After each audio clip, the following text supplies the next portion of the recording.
Hello Visakha, అందరికీ నమస్కారం. పాత్రికా మిత్రులకి, మీడియా సోదరులకి, ఇక్కడికి వచ్చిన పోలీస్ డిపార్ట్మెంట్ వారికి అందరికీ స్వాగతం, సుస్వాగతం. అలాగే ఇందాక ఈ వేదిక మీద అద్దిరిపోయే డ్యాన్స్ చేశారు. కళన్నా కళాకారులన్నా చాలా ప్రేమించే జిల్లా ఒకటి ఉందంటే అది విశాఖ జిల్లా.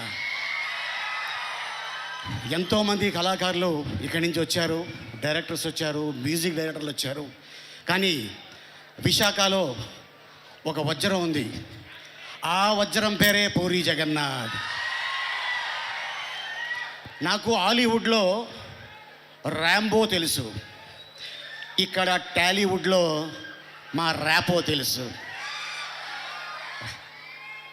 ఈ సినిమాలో తను పడిన కష్టం అట్టా ఇట్టా కాదు. సాంగ్ షూటింగ్కి వెళ్ళా ఒకరోజు చూద్దామని సెట్కి. తను నిరంతరం కష్టపడుతూనే ఉంటాడు. తన ఎనర్జీతోటి, ఇక పూరి జగన్నాథ్ గారు డైలాగ్స్ తోటి, మణి శర్మ గారు మ్యూజిక్ తోటి, తన స్టెప్పులతోటి, స్టెప్ అమ్మార్ మీరు చూశారు, ఇందాక టీజర్ చూశారు. ఇది ఒక అద్భుతమైన సినిమా కాబోతుంది మా పూరి జగన్నాథ్ గారికి. మళ్ళీ పూరి ఎక్కడ తగ్గడో, కరెక్ట్గా ఒక ట్యాబ్లెట్ వేస్తాడు అంతే. ఆ ట్యాబ్లెట్ రేపు 15వ తారీఖు రెడీగా ఉంది. సో మీరందరూ రెడీగా ఉండాలని, అలాగే పూరి ఫ్యాన్స్కి, రామ్ ఫ్యాన్స్కి.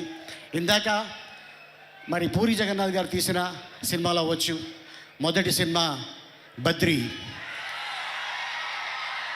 ఆ తర్వాత బ్యాక్ టు బ్యాక్ ఒక డైరెక్టర్కి ఇన్ని సినిమాలు, ఈడేట్ అవ్వచ్చు, అమ్మ నాన్న తమిళమ్మ అవ్వచ్చు, శివమణి అవ్వచ్చు, ఒక టెంపర్ అవ్వచ్చు, ఒక బిజినెస్ మ్యాన్ అవ్వచ్చు, అలాగే బుజ్జిగాడు ఫ్రమ్ చెన్నై, తర్వాత మళ్ళీ కెమెరామెన్ గంగతో రాంబాబు, ఆ తర్వాత మళ్ళీ ఇప్పుడు స్మార్ట్ శంకర్ అయిన తర్వాత, సో మన అందరికి తెలుసు కోవిడ్ మొత్తం ప్రపంచాన్ని కుదిపేసింది. ఆ టైంలో లైగర్ సినిమా ఒక అద్భుతమైన చేయాలని చెప్పేసి అనుకొని ట్రై చేశారు.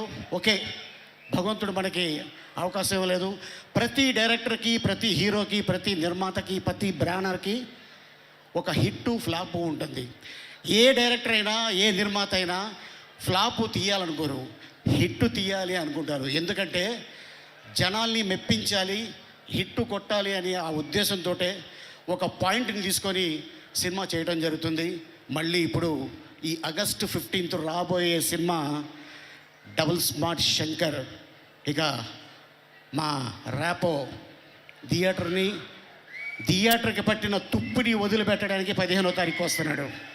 సో మీరందరూ రెడీగా ఉండండి. అలాగే ఇక మా కావ్య క్యా కామ్ కర్ దియా, అరే రే రే రే రే రే, అమ్మాయి ఏం డ్యాన్స్ చేసిందంటే అద్భుతంగా డ్యాన్స్ చేసింది. అలాగే ఇక మా వంశీ, అలాగే మా భద్రం, మా విషు, తను కూడా చాలా కష్టపడి, అలాగే మా నిర్మాత చార్మి కౌర్ గారు అండ్ ఎంటైర్ యూనిట్ ఈ సినిమాని సక్సెస్ చేయాలని చాలా కష్టపడ్డారు.